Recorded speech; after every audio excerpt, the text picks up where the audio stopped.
열왕기상 8장 22절로부터 32절까지 되어 있는데 30절까지만 봅시다. 열왕기상 8장 22절에서 30절까지입니다. 우리 한 절씩 보기가 아직도 있네요. 22절로부터 30절 한 절씩 교독하면서 봅시다. 솔로몬이 여호와의 제단 앞에서 이스라엘의 온 회중과 마주서서 하늘을 향하여 손을 펴고 이르되 이스라엘의 하나님 여호와여 위로 하늘과 아래로 땅에 주와 같은 신이 없나이다. 주께서는 온 마음으로 주의 앞에서 행하는 종들에게 언약을 지키시고 은혜를 베푸시나이다. 주께서 주의 종 내 아버지 다윗에게 하신 말씀을 지키사 주의 입으로 말씀하신 것을 손으로 이루심이 오늘과 같으니이다. 이스라엘의 하나님 여호와여 주께서 주의 종 내 아버지 다윗에게 말씀하시기를 내 자손이 자기 길을 삼가서 내가 내 앞에서 행한 것 같이 내 앞에서 행하기만 하면 내게서 나서 이스라엘의 왕이 앉을 사람이 내 앞에서 끊어지지 아니하리라 하셨사오니 이제 다윗을 위하여 하신 말씀을 지키시옵소서. 그런즉 이스라엘의 하나님이여 원하건대 주는 주의 종 내 아버지 다윗에게 하신 말씀이 확실하게 하옵소서. 하나님이 참으로 땅에 거하시리이까 하늘과 하늘들의 하늘이라도 주를 용납하지 못하겠거든 하물며 내가 건축한 이 성전이오리까. 그러나 내 하나님 여호와여 주의 종이 기도와 간구를 돌아보시며 이 종이 오늘 주 앞에서 부르짖음과 비는 기도를 들으시옵소서. 주께서 전에 말씀하시기를 내 이름이 곧 있으리라 하셨으니 이 성전을 향하여 주의 눈이 주야로 보시오며 주의 종이 이곳을 향하여 비는 기도를 들으시옵소서. 주의 종과 주의 백성 이스라엘이 이곳을 향하여 기도할 때 주는 그 간구함을 들으시되 주께서 계신 곳 하늘에서 들으시고 들으시사 사하여 주옵소서. 아멘. 오늘은 여러분들의 그 성경책에도 소제목이 나와 있는 것처럼 솔로몬의 기도가 그 이후로 쭉 61절까지 이어집니다. 그래서 이번 주는 아마도 솔로몬의 기도를 조금 세분해서 같이 한번 살펴보도록 하겠습니다. 교회를 다니는 일명 성도들 그리스도인들에게 기도는 한편으로 보면 가장 쉬운 것이기도 하지만 어느 쪽으로 또 한편으로 보면 또 되게 어려운 부분이기도 합니다. 기도를 하는 것 자체야 다른 이방 종교나 다른 종교에서도 늘상 하는 행위고 자주 강조하는 말이기는 하지만 우리도 그 기도를 하다 보면 어느 순간에 이거 기도 이 이상 내가 어떻게 해야 하나 이렇게 갈등 혹은 고민하는 경우가 있어요. 저도 그런 경험들이 참 많이 있습니다. 이 상황에서 어떻게 기도해야 하지? 좀 막막할 때가 있는데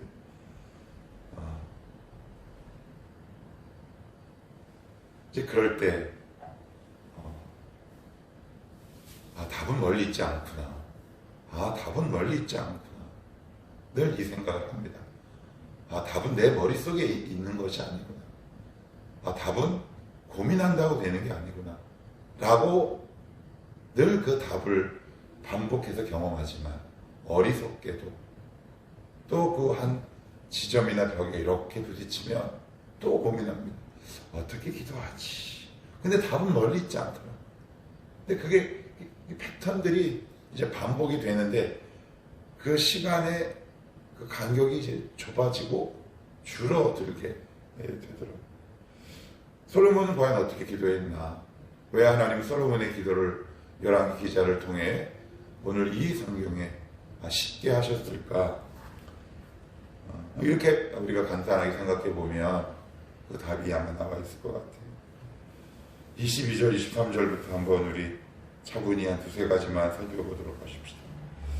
솔로몬이 여호와의 제단 앞에서 이스라엘의 온 회중과 마주서서 하늘을 향하여 손을 펴고 이르되 이스라엘의 하나님 여호와여 위로 하늘과 아래로 땅에 앉은 주와 같은 신이 없나이다. 주께서는 온 마음으로 주의 앞에서 행하는 종들에게 제 언약을 지키시고 은혜를 베푸시나이다. 그래. 여기 보시면 일단 주님의 성품을 향한 찬양과 감사가 있어요. 23절 앞부분에 보시면 여호와여 위로 하늘과 아래로 땅에 주와 같은 신이 없나이다. 늘 감사로 기도를 열지요. 막막해서 원망이 확 터져 나올 때 답은 의외에 멀리 있지 않더라고요. 왜 성경은 유독 왜 이렇게 감사와 찬양을 기도의 앞부분에 항상 옮겨오고 있는가? 느헤미야가 그랬고요. 다윗이 그랬고요. 바울이 그랬어요. 성경에 보통 누구누구의 기도라는 것을 한번 여러분 찾아서 살펴보시면 앞에는 항상 주를 향한 찬양과 감사가 있어요.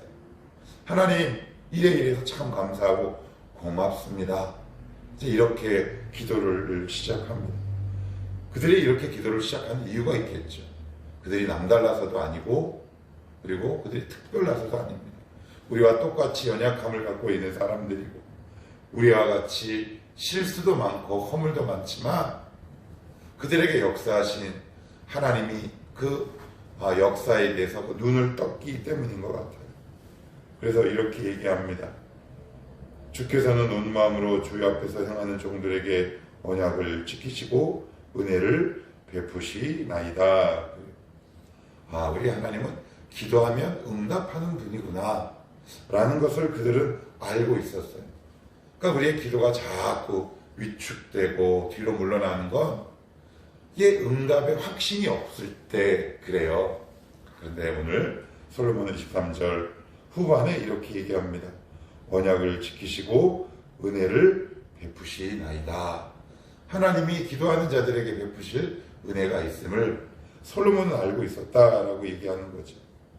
그리고 우리 전체적으로 한번 살펴보시면 25절에 보시면 이런 표현이 나옵니다. 이스라엘의 하나님 여호와여 주께서 주의 종 내 아버지 다윗에게 말씀하시기를. 그리고 26절에도 그런즉 이스라엘의 하나님이여 원하건대 주는 주의 종 내 아버지 다윗에게 하신 말씀이 확실하게 하옵소서. 29절에도 보시면 주께서 전에 말씀하시기를. 그래요. 솔로몬의 기도의 핵심은 말씀이었어요. 말씀이 없으면 기도의 동력을 상실합니다. 우리의 기도의 생활을 잘 한번 살펴보십시오. 반드시 어느 한 지점에 기도의 불이 사그라들 때가 있어요. 이런 경험들이 있을 겁니다. 저도 있는데 갑자기 기도할 때 하나님께서 어느 한 시점에 불을 확 일으키실 때가 있어요. 그러면 막 이렇게 뜨겁게 기도합니다. 그런데 예전과 같은 뜨거운 바람이 잘 느껴지지 않아요. 이거 어떻게 된 거지? 고민합니다. 그런데 그렇게만 기도하면 우리의 기도가 발전이 없어요. 오늘 솔로몬은 특별히 26절에 이렇게 말해요. 다윗에게 하신 말씀이 확실하게 하옵소서. 이렇게 얘기합니다. 하나님, 이 말씀을 확실하게 지켜주시옵소서. 우리의 기도가 식었을 때 내가 지금 하나님의 말씀이 들리지 않으면 기도의 동력을 상실합니다. 잘 돌이켜 보십시오. 언제 다시 기도의 불이 붙기 시작하는지. 하나님의 음성이 내 귀에 들리면 기도가 다시 한번 재점화되기 시작합니다. 그래서 우리의 감정에 단순히 의존하지 않으셔야 합니다. 그래서 사실 기도와 말씀은 같은 단어나 마찬가지예요.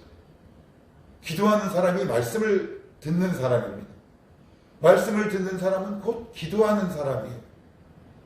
최근에 하나님의 음성이 잘 들리지 않았다면 그 사람은 반드시 기도의 동력이 후퇴하게 되어 있어요. 아무리 여러분들이 속이려고 해도 최근에 내가 말씀이 안 들려? 그러면 기도의 동력이 떨어집니다. 힘이 떨어져요. 여기 와서 막 이렇게 해도 힘이 떨어지기 시작합니다. 아, 내가 요즘 왜 기도의 동력이 떨어졌나? 그건 말씀이 들리지 않으면 그래요. 잘 그 지점을 한번 살펴보십시오. 그런데 어느 날 새벽 기도든 주일이든 나왔는데 하나님의 음성이 내 귓전을 때리고 마음에 뭐가 들리는 음성이 있으면 다시 한번 기도할 수 있는 힘들이 생깁니다. 그래서 정리하면 내가 왜 이런저런 뜨거워지지 않지? 라고 만약에 생각하실 때 이렇게 기도하시면 돼요. 하나님, 하나님의 말씀을 붙들고 다시 기도하는 기도의 동력이 생기게 하옵소서. 하나님, 하나님의 음성과 말씀이 제 귀에 들리게 하옵소서. 기도가 깊어진다라는 이야기는 그러니까 다른 말로 뭐가 깊어지는 건가요? 말씀에 대한 이해가 깊어지는 일이기도 합니다. 사람이라 감정적으로 얼마든지 식을 수 있습니다. 그런데 믿음이 어리숙하고 어린 사람은 이 감정에 따라 역시 기도도 흐름에 맡겨버려요. 그렇다면 조금 성숙한 사람은 어떤가요? 이 해답을 성경에서 찾으려고 하는 겁니다. 때로는 말씀을 주의 깊게 듣고 때로는 성경을 집중해서 읽기도 합니다. 그러다 어느 한 단어와 어느 한 문장이 때로는 하나님의 말씀이 보이거나 들리게 되면 다시 기도의 열정이 타오르게 됩니다. 기도와 말씀은 절대 뗄래야 뗄 수 없어요. 꼭 기억할 수 있기를 바라고요. 또한 28절에서 30절에도 보시면 그 내용의 핵심이 뭐냐면 이거예요. 29절에 보시면 30절에 보시면 맨 끝에 들으시되 주께서 계신 곳 하늘에서 들으시고 들으시사 사하여 주옵소서. 그래요. 하나님을 향한 감사로 기도를 시작하고요. 그리고 말씀을 붙들고 기도하기 시작해요. 그리고 이제 본격적으로 기도를 하기에 앞서서 무슨 기도를 하냐면 죄를 고백하는 기도를 해요. 뭐라고 합니까? 30절에 들으시고 사하여 주옵소서. 이 사하다는 말은 죄를 사해달라는 얘기잖아요. 그러니 기도가 깊어지는 사람은 다른 말로 뭐가 깊어지는 사람일까요? 저는 이런 간증하면 되게 조심스럽고 위험해요. 나 기도했더니 막 다 들어주셨어 라고 하는 사람들을 일단 교회에서 많이 이렇게 세우는데 그럴 수 있지요. 그런데 아무리 봐도 기도가 깊어지는 건 기도의 깊이는 곧 회개의 깊이더라. 기도가 깊어지는 건 곧 회개가 깊어지는 거. 한번 해보실래요? 내가 하나님과 접점이 깊어지면 깊어질수록 그동안 내가 알지 못했던 나의 연약함과 죄들이 보이기 시작해요. 그래서 그건 누가 시키지도 않았는데 하나님 불쌍히 여기시옵소서라는 기도가 터집니다. 만약에 내가 기도를 계속 하는데 하나님 이거 왜 안 이뤄주세요 라는 탐욕 때문에 기도를 하면 할수록 짜증이 난다면 다시 한번 내가 하는 기도의 방향을 되짚어 봐야 돼요. 그래서 내일부터 쭉 살펴보겠지만 이 외에도 솔로몬은 다양하고 정말 하고 싶은 기도의 제목들이 굉장히 많이 있음에도 불구하고 오늘 이 세 가지 패턴으로 기도의 문을 여는 겁니다. 하나님 저 기도에 응답하실 줄 믿고 감사합니다. 하나님 그렇지만 제가 하는 이 기도의 근거는 제 감정이 아니라 하나님이 우리 아버지 다윗에게 주신 말씀, 우리에게 주신 말씀이니 이것 붙들고 기도하오니 그 말씀대로 이루어 주시옵소서. 그렇지만 하나님 우리가 죄를 고백할 수 있는 담대함도 허락해 주시옵소서. 이렇게 세 가지 패턴으로 기도하고 있는 거예요. 기도가 깊어지면 확실히 회개가 깊어집니다. 기도가 깊어지면 사람이 투명해집니다. 근데 기도가 계속 되는데 투명하지 않다. 뭔가 이렇게 깨림칙하다. 뭔가 이상한 거. 회개가 깊어지는 사람은 유리알처럼 투명해집니다. 기도의 깊이는 곧 회개의 깊이다.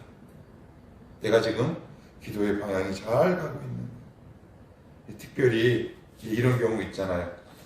그래 하나님 응답하셨어. 막 항목을 딱 적는데 막 기도하는데 내가 생각한 때에 나의 방법으로 기도가 이루어지지 않으면 갑자기 거기서 화가 날 때가 사람마다 왜 없겠습니까? 이제 그럴 때 조심하셔야 돼요. 그럴 때 조심하셔야 돼요. 그럴 때 그냥 우리는 기도를 확 놔버려요. 그런데 거기서 한 걸음 두 걸음 더 앞으로 깊숙이 가야 합니다. 우리 기억하십시다. 내 기도가 지금 깊어지고 있는가? 그건 회개가 깊어지는 겁니다. 그렇다고 해서 날마다 하나님 오늘도 죄를 그렇게 하라는 게 아닙니다. 그렇게 하라는 것이 아니에요. 그렇게 자기적이나 인위적으로 하라는 것이 아닙니다. 기도를 따라 하나님의 성령의 인도하심을 따라 기도를 하게 되면, 성령의 인도를 따라 기도를 하게 되면 반드시 그 지점을 통과할 수밖에 없다라고 말씀드리고 있는 겁니다. 이제 우리 기도의 생활을 한번 돌아보십시다. 나는 과연 이 기도의 생활에 얼마나 하나님 앞에 감사하고 있는가? 나는 지금 무엇을 붙들고 기도하고 있는가? 기도의 제목만을 붙들고 기도하고 있는가? 아니면 하나님의 말씀을 붙들고 기도하고 있는가? 마지막으로는 내 기도의 깊이는 과연 회개의 깊이로 이어지고 있는가? 이 세 가지를 오늘 솔로몬의 기도를 통해 주님은 우리에게 알려주고 있습니다. 우리의 기도에 감사가 터지는 우리의 기도가 됐으면 좋겠고요. 하나님의 말씀을, 그 말씀을 꽉 붙들고 기도의 동력이 날마다 더해가는 기도가 됐으면 좋겠고요. 또한 기도를 하면 할수록 얼굴이 투명해지고 맑아지는 겁니다. 얼굴이 너무 좋아졌다. 너 얼굴이 너무 환해졌다. 왜 그럴까요? 우리 안에 있는 죄악의 찢기들이 기도를 통해 바깥으로 배설되기 때문에 그러지 않습니까? 그래서 기도의 깊이는 곧 그 사람의 영혼의 맑음의 깊이요, 기도의 깊이는 회개의 깊이인 겁니다. 우리 요 세 가지 역사가 우리의 기도 생활 가운데 일어날 수 있기를 주님의 이름으로 축복합니다. 기도합시다.